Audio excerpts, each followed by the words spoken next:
know the Apostle John was the one who wrote Revelation. అపోస్తలుడైన యోహాను ప్రకటన గ్రంథాన్ని రాశాడు. And you read his letter in 1 John. In Revelation, we read that John wrote about the 5 churches that had become corrupt. ప్రకటన గ్రంథంలో మనం చూసినట్లయితే 5 సంఘాలు కృషించిపోతూ వచ్చాయి. They were started by the apostles. అపోస్తలులే వాటిని ప్రారంభించారు. Some people think, oh, the apostles started a church that will remain pure. కొంతమంది అనుకుంటారు అపోస్తలులు సంఘాన్ని పెట్టినట్లయితే అది ఎప్పటికీ పవిత్రంగా ఉంటుంది అనుకుంటారు. It will remain pure as long as they listen to what the apostles teach. కాబట్టి అపోస్తలులు ఏదైతే చెప్పారో అది విన్నంత కాలం పవిత్రంగా ఉంటుంది. And as long as the strict control of the apostles is there. అక్కడ అపోస్తలులు ఉండి వాళ్ళన్నీ చూసుకుంటున్నప్పుడు అది పవిత్రంగానే ఉంటుంది.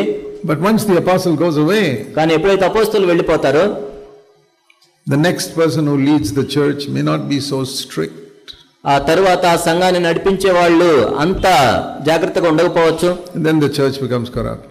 అప్పుడు సంఘం అనేది కృషించిపోతూ ఉంటుంది. I don't have time to show you. You read Revelation chapter 2 and chapter 3. ప్రకటన గ్రంథం 2-3 అధ్యాయాలు మీరు చదవండి. The Lord said to 5 of those 7 churches, He's going to reject them. 5 సంఘాలతో ప్రభువు చెప్పాడు, నేను మిమ్మల్ని తృణీకరిస్తాను.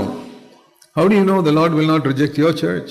కాబట్టి మీ సంఘాన్ని దేవుడు తృణీకరించడు అని మీకు ఎలా తెలుస్తుంది? Sure, we belong to CFC. మేము CFC సంఘం అని మీరు అనుకోవచ్చు. Brother Zach teaches very high standard. Zac Poonen గారు ఎంతో ఉన్నతమైన ప్రమాణాలతో బోధిస్తున్నారని మీరు అనుకోవచ్చు. I am not better than Apostle John or Apostle Paul. నేను అపోస్తలుడైన పౌలు కంటేనో యోహాను కంటే శ్రేష్ఠుడిని కాదు. They were extremely godly men. వాళ్ళు నిజంగా ఎంతో దైవభక్తి కలిగిన వారు. They walked with Jesus. యేసుక్రీస్తు ప్రభువుతో నడిచిన వాళ్ళు. And they did such a wonderful work. ఎంతో అద్భుతమైన పరిచర్యను కొనసాగించారు వాళ్ళు. But the churches they started became corrupt in about 60 years. కానీ వాళ్ళు నాటిన సంఘాలు కూడా 60-70 సంవత్సరాల్లో కృషించిపోయాయి. Because they would not listen to John. ఎందుకంటే వాళ్ళు యోహాను చెప్పిన మాటలను వినలేదు. Let me show you 2 examples. 3rd John, 3rd epistle of John. యోహాను రాసిన 3వ పత్రిక మనం చూసినట్లయితే John says, యోహాను చెప్తున్నాడు, verse 9, 9వ వచనం, I wrote something to the church, but Diotrephes, who loves to be the first, does not accept what we say. నేను సంఘమునకు ఒక సంగతి రాసి తిని, అయితే వారిలో ప్రధానత్వం కోరుచున్న దియోత్రెఫే మమ్మల్ని అంగీకరించట్లేదు. Diotrephes was the elder in the church there. ఆ సంఘ పెద్ద దియోత్రెఫే. Who planted that church? ఆ సంఘ ఎవరు స్థాపించారు? ఆ సంఘాన్ని the apostle John. అపోస్తలుడైన యోహాను స్థాపించాడు. Who made Diotrephes the elder there? దియోత్రెఫేని పెద్దగా పెట్టింది ఎవరు అక్కడ? John laid his hands and Diotrephes, you're the elder. యోహాను దియోత్రెఫే మీద చేతులుంచి నేను సంఘ పెద్దగా నిర్ణయిస్తున్నానని చెప్పాడు. John had discernment. యోహానికి ఆ వివేచన ఉంది. He knew Diotrephes is a zealous brother, is wholehearted. దియోత్రెఫే ఎంతో ఆసక్తి కలిగిన వ్యక్తి, ఎంతో పూర్ణ హృదయంతో ప్రభువుని వెంబడిస్తున్నాడని తెలుసు యోహానికి. In the beginning he was like that.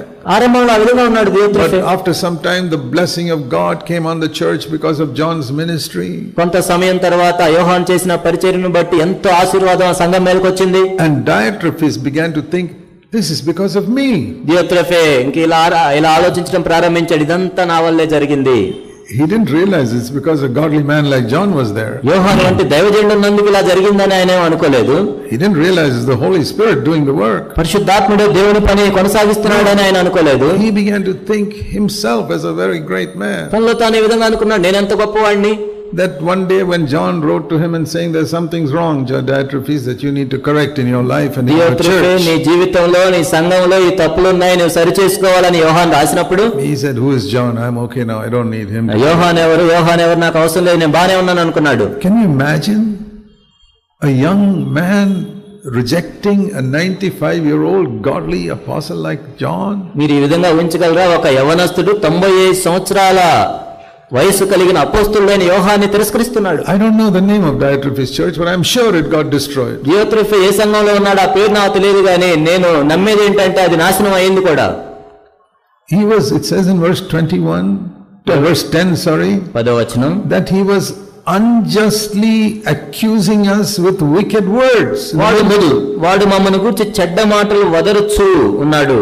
And John says, when I send some godly brother to minister there, he puts him out of the church. నేను ఒక దైవభక్తి కలిగిన సహోదరుని అక్కడ పరిచర్య చేయమన్నప్పుడు ఆ సహోదరుని పంపించేశాడు సంఘం నుంచి. Verse 10. 10వ వచనం. What a man he was. నిజంగా ఎలాంటి మనిషినా.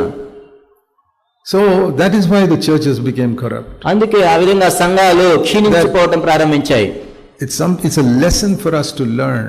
కాబట్టి మనం నేర్చుకోవడానికి ఇది ఒక పెద్ద పాఠం. Everything on earth gets corrupt. ఈ భూమి మీద ఉన్న ప్రతిదీ కూడా కృషించిపోతుంది, క్షీణించిపోతుంది. Even the church of Jesus Christ can become corrupt. యేసుక్రీస్తు ప్రభువు యొక్క సంఘం కూడా క్షీణించిపోతుంది. The Lord slowly withdraws his presence from that church. ఎందుకంటే నెమ్మదిగా యేసుక్రీస్తు ప్రభువు తన సన్నిధిని ఆ సంఘం నుండి తీసేసుకుంటున్నాడు. The church can still call itself Christian church. సంఘం కూడా ఏదో క్రైస్తవ సంఘాన్ని పిలిపించుకోవచ్చు, Christian fellowship church. లేకపోతే క్రైస్తవ సహవాస సంఘాన్ని పిలిపించుకోవచ్చు. The Lord is not there. కానీ ప్రభువు అక్కడ లేడు. There are many so-called churches today where Jesus is not there. కాబట్టి ఈ రోజు సంఘాలు అని చెప్పుకునే సంఘాలు చాలా ఉన్నాయి, అందులో యేసుక్రీస్తు ప్రభువు లేడు.